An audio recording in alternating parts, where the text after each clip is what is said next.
பாஷ்யம் எனும் ஆரியா 1907 ஜனவரி 26ஆம் நாள் தஞ்சை மாவட்ட சேரன் குலத்தில் பிறந்தார். தந்தை நரசிம்மா ஐயங்கார், தாய் செண்பகலட்சுமி அம்மாள். மாமா, சித்தப்பா, தாத்தா, எல்லோரும் ஏன் இப்படி சும்மாவிருக்கிறீர்கள்? ஜாலியன்வாலாபாக்கில் இங்கிலீஷ்காரன் அப்பாவி மக்களை அப்படிச் சுட்டு தள்ளியிருக்கிறான்.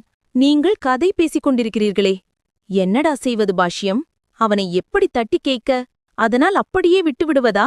உயிரை பொருட்படுத்தாமல் ஏதாவது ஒரு வகையில் எதிர்ப்பை காட்ட வேண்டாமா? எனக்கு ரத்தம் கொதிக்கிறது.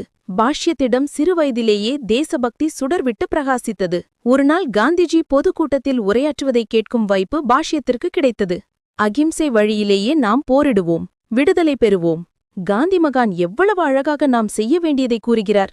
எனக்கு உலகில் எதுவுமே வேண்டாம். என் நாடு சுதந்திரம் பெற வேண்டும். அதற்காக என் உயிரையே கொடுப்பேன். இது திண்ணம்.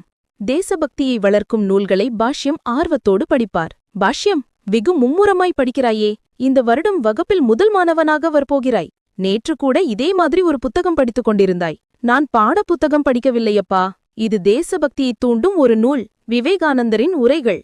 ஆம், அது வங்காள புரட்சியாளர் திட்டங்கள் என்ற புத்தகம். பாஷ்யம் இந்திய விடுதலைக்காக ஆயுதம் தாங்கி போராடவும் நன்னை உறுதிப்படுத்திக் கொண்டார்.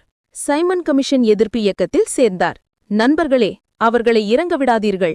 மறித்து கோஷம் போடுங்கள். சைமன், திரும்பி போ. Go back Simon. இந்திய உறுப்பினர் ஒருவரும் இல்லாத உன் குழு எதற்கு வந்தது? Go back. போராட்டத்தில் கலந்து கொண்ட உங்களுக்கு தலா 2 ரூபாய் அபராதம். தலைவனான பாஷ்யத்திற்கு 5 ரூபாய் அபராதம். ஐயா, நான் அபராதம் செலுத்த மாட்டேன். வேண்டாம் பாஷ்யம், உனக்காக நானே பணத்தை கட்டிவிட்டேன்.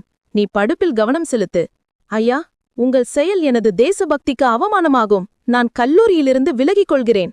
பாஷ்யம் துப்பாக்கி பயிற்சி பெற்று அதில் பரிசும் பெற்றார். பின்னர் புரட்சியாளர்களுடன் சேர்ந்தார். பாஷ்யம், ஆங்கிலேயனை எதிர்த்து விடுதலைக்காக போராட உன் உயிரையும் தருவாயா? ஆம், உயிரை கொடுத்து தாய்நாட்டின் விடுதலைக்கு பாடுபடுவேன். இது சத்தியம். இதோ என் இரத்தத்தால் கையெழுத்திட்டு காளி தேவியின் முன் சபதமேற்கிறேன். தேசத்திற்காக ஏதாவது செய்ய வேண்டும் என்று துடித்த பாஷ்யம் ஆங்கிலேய கவர்னர் மார்ஷ் பாங்ஸை கொல்ல நினைத்தார். அவன் வரவிருக்கும் ஊரான சிதம்பரத்திற்குச் சென்றார். பாஷ்யம், சிதம்பரம் போனாயே, வேலையை முடித்தாயா? இல்லை கோபால், கடைசி நிமிஷத்தில் சட்டைப்பையில் இருந்த பிஸ்தலை என்னால் எடுக்க முடியவில்லை. காந்தியின் அகிம்சை நினைவிற்கு வந்தது. ஏன் இந்த ஆபத்தில் ஈடுபடுகிறாய்? மகாத்மாவை பின்பற்றி போராடு. 1931 மடராஸில் தம் தமையனார் வீட்டில் தங்கினார் பாஷ்யம். போலீஸ் கண்காணிப்பு இருந்தும் கதர் துணிகளை விற்பனை செய்தார். பிற கடைக்காரர்கள் அவர் மீது எச்சில் துப்பியும் மிரட்டியும் அவமதித்தும் அச்சுறுத்தலும் செய்தார்கள். அந்நிய துணிகளை வாங்காதீர்கள்.